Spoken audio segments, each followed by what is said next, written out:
할렐루야. 하나님 살아계십니다. 살아계신 그 하나님의 은혜와 평강과 축복이 저와 여러분들 그리고 영상으로 예배하는 분들에게 함께하게 되기를 주의 이름으로 축복합니다. 한 해를 시작하면서 하나님께서 주시는 우리 주제이기도 합니다. 주님의 말씀을 따라 우리가 걸어가며 주님께서 주시는 승리를 경험하는 우리 모두가 되어질 수 있게 되기를 주의 이름으로 축복합니다. 되게 오래전에 우리 고등학교 선배의 화실에 놀러 갔던 적이 있었습니다. 여기저기 이제 캔버스가 널려져 있고 그 캔버스 위에 그리다만 그런 그 그림이 있어서 제가 농담처럼 아니 이 귀중한 캔버스에 왜 낙서를 해놨느냐고 이렇게 살짝 시비를 걸었습니다.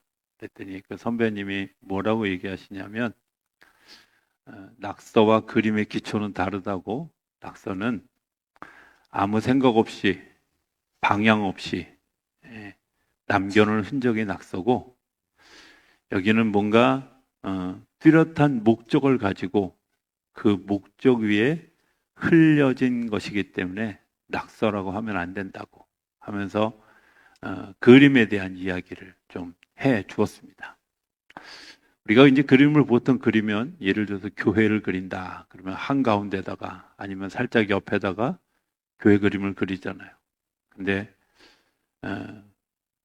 전문가들은 그 그림을 그릴 때 주변에 나무, 또 풀, 바위 이런 것들을 먼저 그리고 그 중간으로 이렇게 몰아오면서 교회의 모습이 자연스럽게 완성되어지도록 그린다는 거예요. 제가 그 말을 들으면서 여러 가지 생각을 하게 되었습니다. 이제 그러고 나서 다시 창세기를 읽게 되었는데,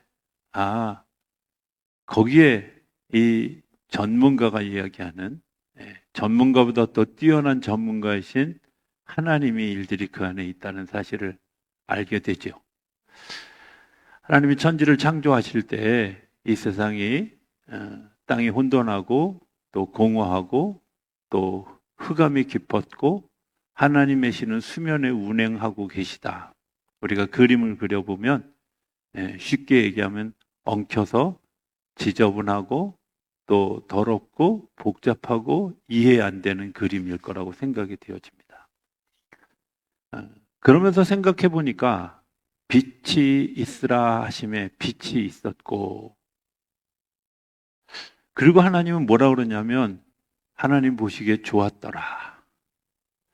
글쎄요, 그 엉켜지고 복잡해지고 풀어지지 않는 그런 숫대 같은 그 광경을 보고 하나님이 보시기에 좋았다라고 이야기하는 것, 어떻게 이해해야 될까 하는 생각을 해보게 됩니다. 제가 나름대로 해석해 보기는 이런 거 아닐까요? 하나님이 다 계획이 있어. 하나님의 또 다른 하나님의 준비된 무엇인가가 있어. 이것을 아시는 주님이 오늘 현재가 엉망이고 오늘 현재가 불투명해 보이고 그리고 아주 강한 혼돈 가운데 있는 것 같지만 하나님이 빛이 비추어지기 위해서 말씀이 움직여지고 말씀이 움직여지면 이제 거기에 하나님의 소망이 생겨나는 것을 이야기하는 것은 아닐까 하는 생각을 해보게 됩니다. 2025년을 시작하면서 우리는 굉장히 혼돈스러운 그런 시간을 가지고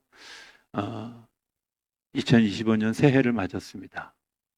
정말 하나님이 오늘 우리를 바라보면서 보시기에 좋았더라 말씀하고 계시는 줄로 믿습니다. 왜냐하면 주님께서 말씀하고 계시기 때문입니다. 주님께서 빛을 비춰 주셨기 때문입니다. 말과 말씀이 다른 것이 있는데 말은 처음과 끝이 동일하지 않습니다. 그러나 말씀은 점점 시간이 지나가면서 구체화되어지고 점점 시간이 지나가면서 아주 확연한 그림이 그려지는 게 말과 말씀의 차이죠.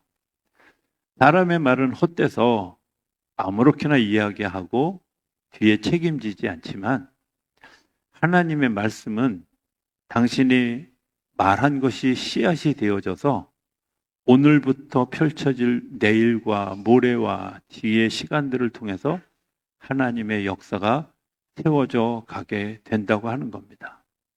우리가 흔히 말을 합니다. 그런데 그 말은 허공에 사라지고 또 공허를 만들게 하고 절망을 만들게 하고 혼돈하게 하지만 하나님의 말씀은 그 무질서를 질서로 바꾸고 우리의 공허를 충만함으로 바꾸고 우리의 절망을 소망으로 바꿔가기 때문입니다.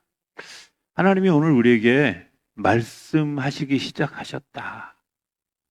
말씀하시기 시작하셨다. 저는 굉장히 특별한 은혜라고 생각이 되어지고 이제 2025년 한 해 우리 성도님들이 그 말씀에 좀 귀를 기울이고 그 말씀이 오늘 우리에게 어떻게 이루어지고 있는가 하는 것들을 경험하고 정말 2025년 한 해 마감하는 시간쯤이 되었을 때는 하나님 말씀하신 대로 혼돈 가운데 시작했지만 절망 가운데 시작했지만 하나님의 역사를 이루어 주셨습니다 하고 고백하는 역사가 일어나게 하실 줄로 믿습니다. 하나님이 요즘 유행어처럼 쓰는 말이 있죠. 다 계획이 있었어. 오늘 우리가 알지 못하지만 다 계획이 있었던 그 일들을 우리가 같이 경험하는 2025년 한 해가 되어줄 수 있게 되기를 주의 이름으로 부탁을 드립니다. 오늘 본문 23절을 보면 이렇게 얘기합니다. 그들이 여호와의 명령을 따라 진을 치고 여호와의 명령을 따라 행진하고 또 모세를 통하여 이르신 여호와의 명령을 따라 여호와의 직임을 지켰더라. 신앙생활하는 순서입니다. 신앙생활하는 순서는 내가 먼저 진을 치고 그 다음에 진행하고 그리고 직임을 감당하는 겁니다. 어떤 분들은 교회 오면 일부터 하려고 하는 분들이 있어요. 그래서 막 이런저런 일을 글쎄요. 성경이 말하는 신앙생활하는 순서는 여기서부터 시작합니다. 하나님 안에서 쉼을 얻는 거죠. 어떻게 쉼을 얻을 수 있을까? 오늘 본문의 이야기는 그 쉼을 주시는 하나님의 이야기를 하고 있는 겁니다. 이들이 있는 장소는 결코 쉼을 얻을 만한 장소가 아닙니다. 뜨거운 햇빛이 내려지고 밤에는 차가운 바람이 불고 견딜 수 없는 단 몇 분도 견디기 어려운 그 동네가 광야이고 사막입니다. 꼭 한번 그 이스라엘에 가셔서 그 광야 체험을 한번 해볼 수 있게 되길 바랍니다. 광야가 이런 거구나. 정말 견디기 어려운 동네, 견디기 어려운 지역. 그런데 하나님은 그곳을 그 황무지를 이스라엘 백성들이 견딜 수 있는 낙원으로 그리고 하나님의 역사가 이루어지는 그런 축제의 장으로 만들어 주셨습니다. 거기에 작용했던 것이 세 가지인데 하나는 여호와의 말씀이고요. 여호와의 말씀이 들려지는 회막, 성막이고요. 그리고 그것이 이루어지는 가정이라고 하는 장소가 있었습니다. 성전을 제일 먼저 만드셨습니다. 성막을 만들고 이스라엘 백성들이 세 지파씩 동서남북으로 나누어 서게 하고 그리고 그 가운데에 성막을 두어서 이분들이 성전 중심으로 성막 중심으로 모이도록 했습니다. 쉼을 얻게 하는 가장 첫 번째 기준을 주님은 내 안에 거하는 내 명령을 따라 내 말씀 안에 거하는 우리 공동체를 이야기하는 겁니다. 우리가 이제 진을 친다 하는 말 어떻게 생각하면 예수 믿는 게 왜 진을 치는 거야? 쉼이 있는 거야? 이렇게 생각할 수 있을지 모릅니다. 출애굽할 때 바로에게 모세가 했던 말이 있습니다. 우리로 가서 광야에 나가 예배하게 하소서였습니다. 예배는 내가 하나님을 만나고 하나님을 만난 사람들이 누리는 시편 23편의 다윗의 고백처럼 여호와는 나의 목자가 되어 주시니 내가 부족함이 없다. 나를 푸른 초장, 쉴 만한 물가로 인도하신다. 어떤 어려움이 있어도 주님이 나를 보호해 주신다 하는 하나님의 약속을 고백하게 하는 하나님의 사랑의 표현이 주님이 나에게 보여주신 성막입니다. 예배하는 공동체, 말씀을 묵상하는 공동체, 그 말씀 때문에 살아가는 우리를 통해서 하나님은 우리에게 귀한 약속, 어떤 약속? 내가 너희를 쉬게 하리라. 내가 너희를 자유하게 하리라. 너희를 복되게 하리라 약속해 주시는 줄로 믿습니다. 또 다른 도구 하나가 가정이라는 도구입니다. 가정이라는 단어를 쓰면서 우리가 식구라고 이야기하죠. 식구는 뭘까? 한문으로 쓰면 밥식자, 그러니까 먹을 식자에 구멍 구자를 쓰죠. 이렇게 입구자 쓰죠. 우리가 한 식구다라는 말은 한 솥에 밥을 먹는 사람들을 이야기하는 거죠. 제가 생각해 보면 만나를 가지러 광야에 나가서 아침마다 들여옵니다. 자기 것만 가져왔을까요? 아니면 가족별로 가져왔을까요? 네, 자기 것만 가져왔다는 사람들은 혼자 사시는 분들일 거예요. 그죠? 옆에 집 거 가져왔을까요? 네, 그 경우는 아픈 사람이 있을 때는 아파 옆에 집 거. 그러나 기본 단위는 식구들, 가족들이었습니다. 가정은 하나님의 안식이 일어나는 열매 맺는 장소입니다. 한 식구가 한 상에 둘러서 먹고 마시는 일들, 그리고 그것 때문에 하나님께서 주시는 쉼을 누리는 장소이죠. 흔히 이제 집을 홈이라고도 하고 하우스라고도 하는데 여러분들의 집이 홈인지 하우스인지 한번 좀 물어봤으면 좋겠습니다. 홈은 가구는 낡으나 그 안에 사랑과 격려와 그리고 그 안에 들어왔을 때 기쁨이 일어나는 장소가 홈인 반면에 하우스는 그냥 집이죠. 고3 때 그 학교에서 이제 아침 7시에 학교 갔다가 밤 10시가 돼서 집에 가면서 농담처럼 했던 이야기가 있습니다. 선생님한테 선생님 집에 다녀오겠습니다. 못 알아들으시는군요. 집에 다녀오겠습니다. 보통 우리가 학교 갈 때 엄마 학교 다녀오겠습니다 이러고 가야 되는데 선생님한테 집에 다녀오겠습니다. 왜? 그 다음날 아침 7시에 오려면 9시간만 집에 갔다 와야 되는데 오가는 시간 빼고 나면 잠자러 가는 거죠. 그래서 집에 다녀오겠습니다 이러면서 많이 웃었던 그 집은 아마 홈은 아닐 겁니다. 그냥 내가 기거하는 마치 나그네들의 숙소 같은 그런 모습. 하나님은 우리에게 가정이라고 하는 도구를 주셔서 성전이라는 도구를 주셔서 우리에게 쉼을 주시는 은혜를 말씀을 통해 주시는 줄로 믿습니다. 두 번째는 진행하게 하는 거죠. 진행한다고 하는 것은 앞으로 가는 겁니다. 앞으로 가는 일에 두 가지 우리의 생각이 있습니다. 하나는 반응하는 거고 하나는 응답하는 겁니다. 반응한다는 것은 내가 그냥 내 성질대로 하는 거죠. 그죠? 강아지들이 굉장히 충실한 동물인데요. 강아지가 반응하는 게 있습니다. 어떻게 할 때 반응하죠? 쓰다듬어주면 얌전한데 꼬리를 세게 밟으면 묵습니다. 한번 안 되는 분들은 한번 가서 꽉 밟아보세요.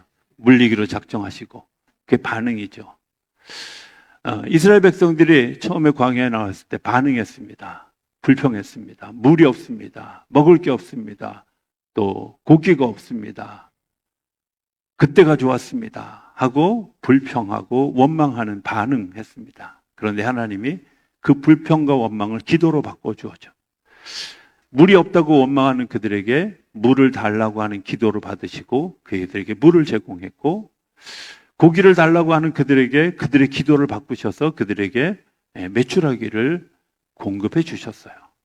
그들이 가지고 있는 여러 가지 불평이 있고 원망이 있을 때 주님은 아름답게 응답하셔서 그들을 성장시켜 가셨고 마침내 가나안 땅을 건너가게 할 수 있는 믿음의 사람들로 세워져 가게 하셨죠.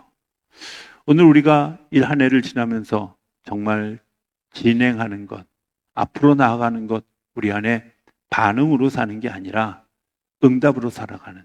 그래서 그냥 허공에 날리는 우리의 이야기가 아니라 주님께서 주시는 리스판스 할 수 있는, 책임질 수 있는 주님의 응답을 날마다 경험하고 또 그렇게 성장해 가는 우리 모두가 되어줄 수 있게 되기를 주의 이름으로 부탁을 드립니다.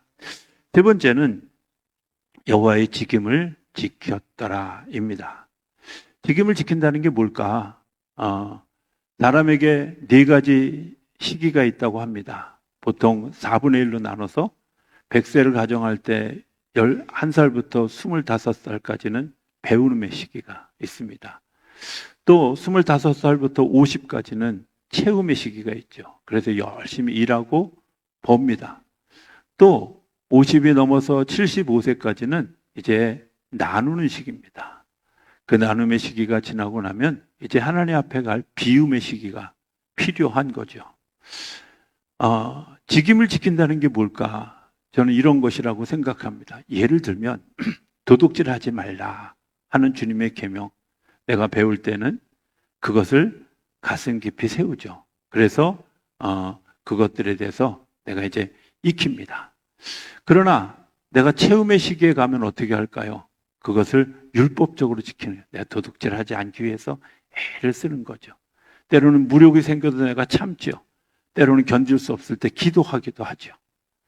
그런데 나눔의 시기에 가면 무엇을 깨닫게 되냐면, 도둑질하지 말라고 하는 말이 나를 통제한 것 같지만 사실은 이 사회를 통제해서 도둑질 당하는 아픔을 겪지 않는, 상처받지 않는 내 재산을 보호해 주시는 하나님의 사랑을 깨닫게 되어지는 거죠.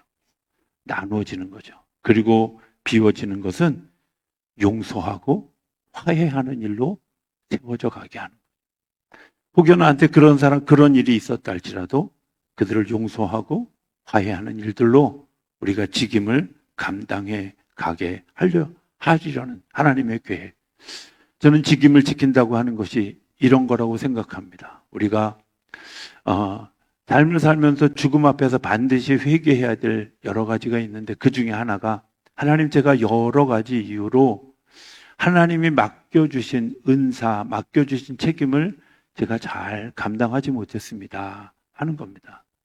큰 게 아니라 이런 거죠.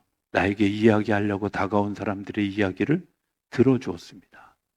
나에게 시간을 내달라고 하는 사람에게 내가 시간을 내어주었습니다.